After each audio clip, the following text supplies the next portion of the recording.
National رحمت للعالمین و خاتم النبیین اتھارٹی کے چیئرمین خورشید احمد ندیم نے کہا ہے کہ نصاب سے لے کر عوام کو شعور دینے کے ساتھ ساتھ اداروں کو رائے دینا بھی اس ادارے کے منشور میں شامل ہے۔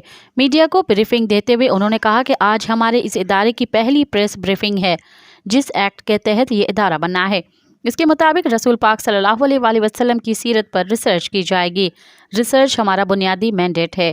نبی پاک صلی اللہ علیہ وآلہ وسلم کی سیرت کے حوالے سے ہمارا ادارہ اس مہینے میں 2 کتابیں اردو اور انگریزی زبان میں شائع کر رہا ہے۔